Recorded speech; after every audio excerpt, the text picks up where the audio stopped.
Michio Kaku's expression seemed off. It did not fit properly. This was not the confident, ever-inquisitive theoretical physicist who was accustomed to appearing on television screens, casually unraveling the intricacies of the universe.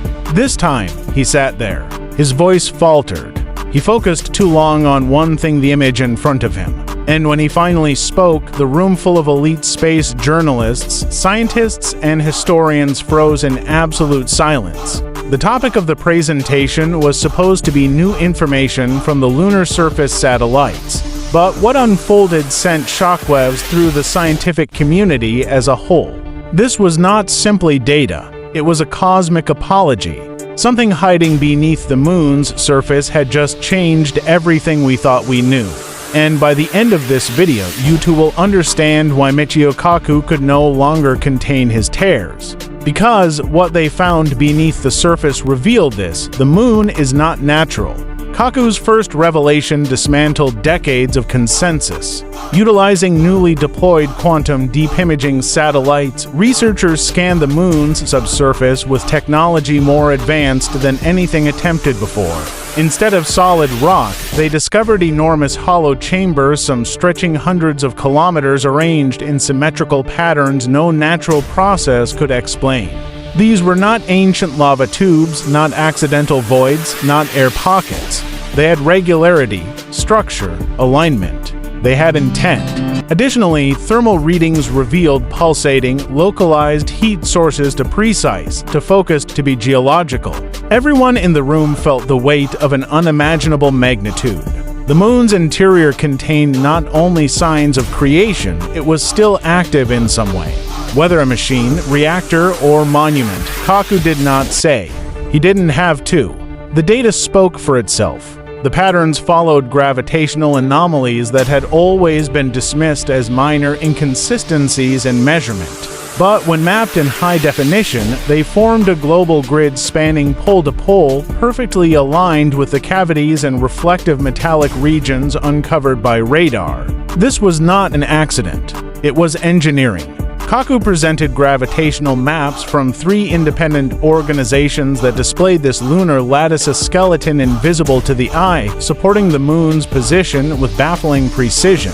If this grid were still powered, it would be functional. It is possible, Kaku suggested, that the moon is not only keeping itself in orbit but actively influencing Earth, its tides, its axial stability, perhaps even more. According to his hints, the moon may not merely be a satellite but an authority. And if it was constructed or placed, then we must ask by whom and for what purpose. From science, Kaku shifted to mythology. His tone grew solemn as he displayed images from Sumerian tablets, Egyptian hieroglyphs, Maya codices, all cultures that describe the moon not as eternal but as an appearance, a newcomer, even a teacher. He cited stories of nights when there was no moon and of sky gods descending from it. Until now, these accounts had seemed like poetic metaphor. But layered over the lunar data, they began to feel like warnings, fragmented memories preserved through symbolism. Even eclipses acquired new significance. The size and distance of the moon are so precise that it can completely block the sun during a solar eclipse, a one-of-a-kind phenomenon in our solar system. Chance or cosmic engineering for observation. For spectacle? The more Kaku revealed, the clearer it became. The moon might not just influence Earth's geology. It may have been directing human consciousness for millennia. The most terrifying revelation came last.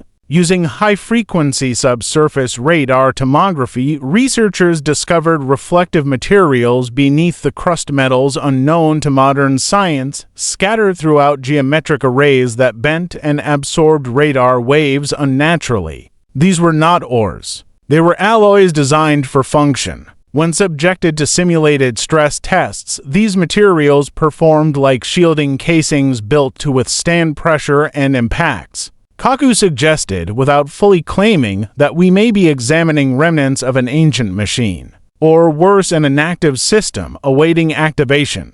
Strange seismic echoes, moonquakes recorded since the Apollo missions suddenly felt less like geology and more like signals. The moon was no longer just mysterious. It was responding. And that meant only one thing: something inside was listening. One of the most haunting details was that Kaku's revelation was not entirely new. It had been hidden in plain sight for over 50 years. During the Apollo 12 mission, NASA engineers deliberately crashed the ascent stage of the lunar module into the surface to monitor seismic activity. What they recorded was so bizarre many dismissed it as a technical glitch. For nearly an hour, the moon rang like a bell. Now, with new knowledge of its internal structure and materials, that data resurfaced as a forgotten warning. Natural stone does not resonate in that manner unless it is hollow, or worse, hollow and reinforced. Kaku closed by referencing newly run AI-powered geological simulations. Verified the only plausible explanations. One of them is that the moon differs greatly from every other planetary body we've studied. In the end, it's not even a planet in the conventional sense. What sets this apart? That similarity is more chilling to the spine. Later impact events produced the same bell-like echoes, consistent across multiple Apollo missions. The moon was reacting like a tuned instrument. And now we need to find out who built the instrument and why was it made to respond in any way to collisions. After that, Kaku turned his focus to a mystery that had been slowly but surely growing in the scientific underworld for a long time: the moon's strange emissions. Radio astronomers have been searching for low-frequency bursts from the moon's far-side electromagnetic patterns and activities unrelated to any known solar or geological interactions. These signals are highly localized, occurring at particular locations and regular intervals as though responding to orbital or lunar phases. When advanced filters and signal processing algorithms were applied, some of these emissions demonstrated patterns, digital pulses that remarkably resembled an earlier computer language. Could it be an oversight? A beacon? A long-dormant system? Kaku stopped short of confirming it. But the fact that these frequencies spike when deep space probes pass behind the moon is no longer perceived as coincidence. Whatever lies beneath that dusty surface might not just be a relic. It might be aware and perhaps even aware of us. One of the most mathematically baffling features is the moon's orbit. It is almost as if it were placed with utmost precision. The moon's size and distance allow it to perfectly cover the sun during total eclipses, a phenomenon no other planet in our solar system possesses. But that is only the beginning. Kaku uncovered orbital simulations that demonstrate the moon's path is so stable that it defies long-term gravitational drift. The majority of the solar system's moons display wobble and irregularities over millennia. Ours does not. Still more strangely, the speed of the moon's rotation is perfectly synchronized with Earth so that we never see more than one side. This tidal locking is presented in textbooks as coincidence, a result of gravitational forces. Yet the likelihood of it occurring in such a perfectly ideal way, creating a stable eclipse engine, is astronomically low. It looks as though the moon was built not only to orbit but also to perform, act, instruct, or even monitor. And Michio Kaku, usually the optimist, admitted that such an arrangement no longer qualifies as natural. Possibly the most upsetting aspect of Kaku's presentation was not the scientific data, but what had been wiped out. Numerous references to original recordings from the Apollo missions, including telemetry and high-frequency voice communications, had vanished, been recorded over, or simply gone missing. Some of these tapes reportedly contained astronaut reactions to unidentified lights and mechanical noises beneath the surface, as well as instances of sudden communication jamming while orbiting the far side of the moon. NASA whistleblowers, some now in their final years, have referred to intentional omissions, redacted mission reports, and even private briefings where astronauts were told never to speak about what they observed or heard on the moon.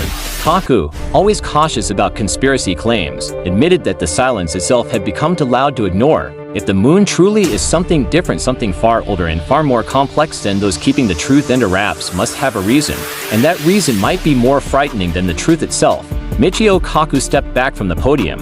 A silence, heavy as gravity, filled the room. This wasn't the silence of in science, it was the silence that follows a deep realization. Something we have stared at all our lives might not be what we believed. The moon, once a romantic symbol of serenity and light, now casts a far darker shadow. It may not be a natural satellite, it might not be dead, and it may not even be ours. From its impossible orbit to its hollow echoes, from ancient myths to vanished NASA tapes, everything we know is unraveling. And if Michio Kaku, a man of reason in quantum law, breaks down in tears over what the moon actually is, then we all ought to pay attention, because this isn't just about astronomy anymore. It's about the source of the moon's location and why it might be watching us. The remaining question is, what comes next? If we crack the code of the moon, will we awaken something we were never meant to find? Do you believe the moon is natural or something completely different? If this revelation shook you as it did us, don't forget to like, subscribe, and hit the alarm bell, because sometimes the truth isn't hidden, it's been above us all along.